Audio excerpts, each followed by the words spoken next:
Para comenzar, mi nombre es Diana Arévalo, soy alumna de segundo año de Ciencia y el texto que me tocó a mí desarrollar es la estructura del derecho a la educación como derecho fundamental.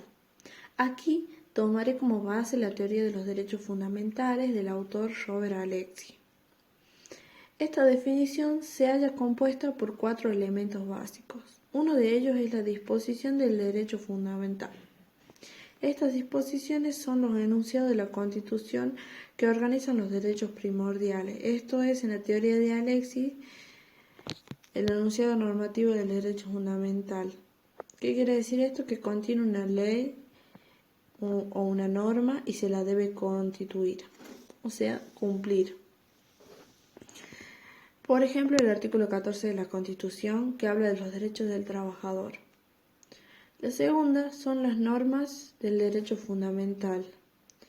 En la teoría del Alexy son las normas expresadas por los enunciados formulados en el artículo de la ley fundamental. En este sentido, cabe entender por norma no solo las normas que están expresadas directamente en la Constitución, sino también aquellas normas vinculadas interpretativamente a la disposición correspondiente.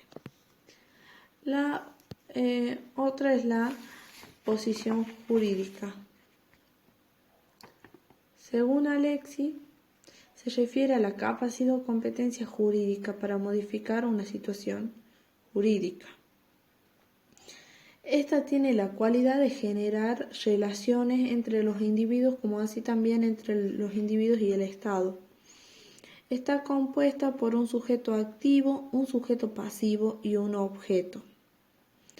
Estos tres se encuentran vinculados con un derecho en cuestión, por ejemplo, el derecho a la educación o a la igualdad de género.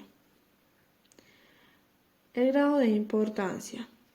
Este se refiere a la relación de fundamentación que encuentra el derecho subjetivo en cuestión en el sistema constitucional, es decir, esa relación de fundamentación puede provenir directamente de la Constitución o de su bloqueo constitucional, o bien a partir de la adscripción por la vía de la interpretación de tales normas constitucionales.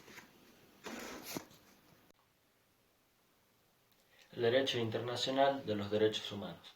Actualmente, el derecho a la educación forma parte del derecho internacional de los derechos humanos, el que abarca un sistema complejo de mecanismos e instrumentos internacionales y nacionales creados para el establecimiento de los estándares internacionales y el contenido básico para la regulación específica de aquellos derechos que deben garantizarse para todos los seres humanos, y por consiguiente las obligaciones correspondientes que dichos derechos generan para los estados, hacia sus habitantes en el ámbito de sus respectivos territorios. En este sentido, la Oficina del Alto Comisionado para los Derechos Humanos de las Naciones Unidas señaló que el derecho internacional de los derechos humanos fue elaborado para amparar la amplia gama de derechos humanos que debe hacerse efectivo, para que las personas puedan vivir una vida plena, libre, segura y sana. En este marco, el derecho a la educación fue ganando terreno en su reconocimiento y alcances de contenidos de varios instrumentos. El derecho a la educación está hoy previsto por los 5 instrumentos internacionales de derechos humanos más importantes, en el que los estados de todo el mundo forman parte al menos de uno de ellos.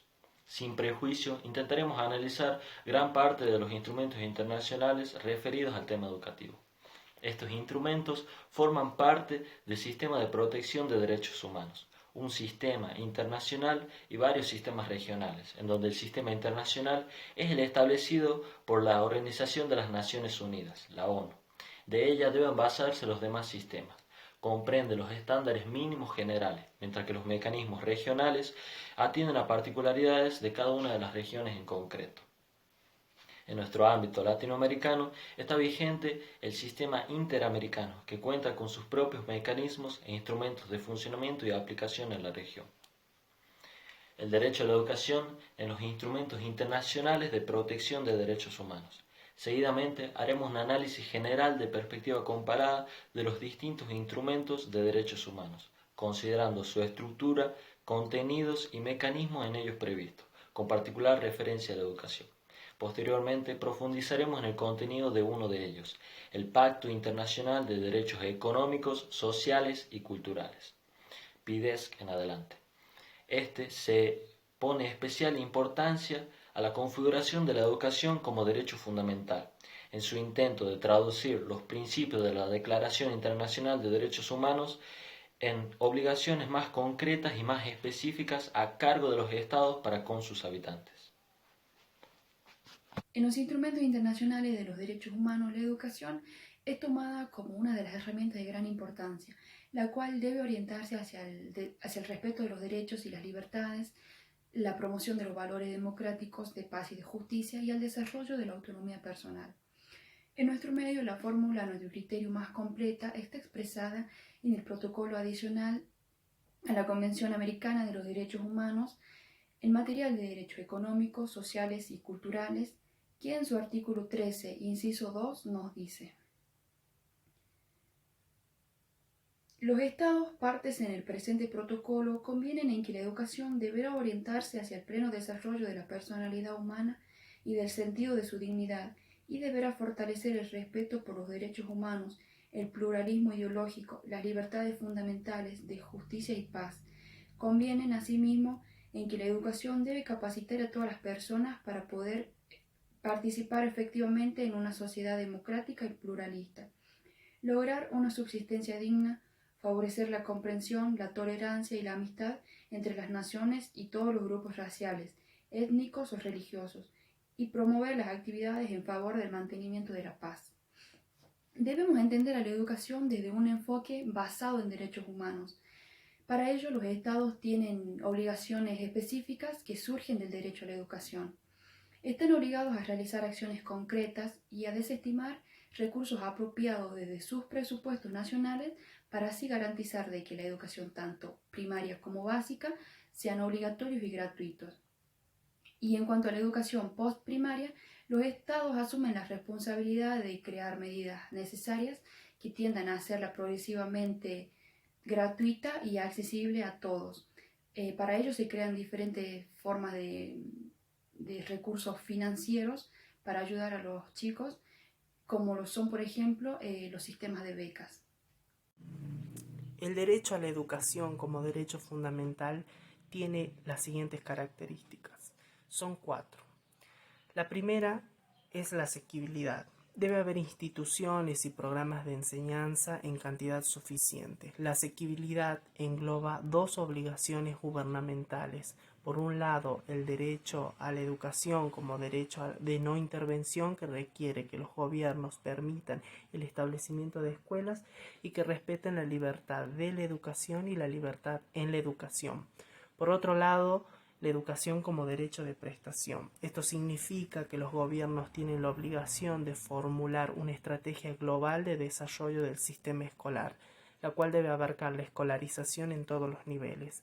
La segunda característica es la accesibilidad.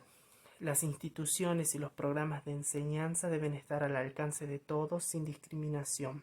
La accesibilidad tiene 3 dimensiones. La primera es la no discriminación, es decir, que debe ser accesible a los grupos más vulnerables. La segunda dimensión es la accesibilidad material. Debe tener una localización geográfica razonable y accesible, o debe permitir el acceso a la educación por medio de la tecnología moderna. La tercera dimensión es la accesibilidad económica. La enseñanza primaria debe ser gratuita para todos y se obliga a que los estados implementen gradualmente la enseñanza secundaria y superior gratuita. La tercera característica de la educación es la aceptabilidad. La forma de la educación, los programas de estudio, los métodos pedagógicos deben ser aceptables, pertinentes, adecuados y de buena calidad. La aceptabilidad supone garantías de calidad, estándares mínimos de salud y seguridad y requisitos profesionales para los maestros y profesionales que deben ser estipulados y dirigidos por los gobiernos. La última de las características es la flexibilidad. Debe tener la flexibilidad necesaria para adaptarse a los cambios en la sociedad y las comunidades y responder a las necesidades de los alumnos en contextos y culturas diversas. La educación debe fundarse en el respeto a la diferencia, el multiculturalismo y los derechos fundamentales. Por último, la conclusión. La obligación de los Estados en materia educativa conforme al derecho internacional de los derechos humanos. Esta aproximación a una definición de educación bajo una concepción de derecho fundamental nos ha permitido observar con claridad cuánto mayor es el marco de contenidos susceptibles de ser comprendidos bajo este enfoque, determinando el déficit proveniente de otras concepciones mediante las cuales también ha sido vista la educación. Esto es como un mero bien económico o desde su prestación como un servicio público. La hipótesis propuesta en este trabajo bajo el enfoque de derecho fundamental ha permitido a la educación multiplicar en principio su campo de extensión conceptual como derecho, indicando criterios precisos para la clasificación de un mayor número de obligaciones para los Estados. Así también, el criterio sentado a partir del esquema de las 4A y avalado por el derecho internacional de los derechos humanos ha quedado en consonancia con la definición de educación como derecho fundamental. La educación en el derecho internacional de los derechos humanos como derecho humano fundamental nos revela el alcance de los contenidos que es posible trazar a partir de las funciones del derecho a la educación. Dichas funciones aluden a agrupaciones de contenidos en virtud de posiciones jurídicas aseguradas. Estos contenidos pueden determinarse como obligaciones de cumplimiento inmediato y progresivo. Las obligaciones de cumplimiento inmediato comprenden el piso mínimo del derecho a la educación. Constituye ese piso que bajo ningún argumento un Estado puede desentender, ya que no está sometido a negociación y constituye el mandato jurídico e inmediatamente exigible por el derecho internacional de los derechos humanos. Las obligaciones de cumplimiento progresivo conforman el contenido fijado por principios, entendidos estos como mandatos de optimización. Sobre la base de este marco de obligaciones es posible identificar en la lectura comparada de los instrumentos internacionales de derechos humanos y los informes y jurisprudencia que de ellos derivan un cúmulo de posiciones jurídicas exigibles con cierta precisión y contenido. En el marco de las obligaciones tanto de cumplimiento inmediato como de cumplimiento progresivo, entre las que destacamos en este trabajo, la finalidad de la educación hacia el respeto de los derechos humanos y el pleno desarrollo de la persona y de la sociedad, la universalidad de la educación mediante el progresivo acceso a todos los niveles educativos, la gratuidad de la educación, así como de su calidad, la igualdad como principio de no discriminación e igualdad de oportunidades para todos, la disposición de la educación para la provisión de la educación, el derecho a los padres sobre la educación de los hijos, dentro de un marco de límites presupuesto por los Estados para salvaguardar el derecho de los niños a una educación y a su autonomía.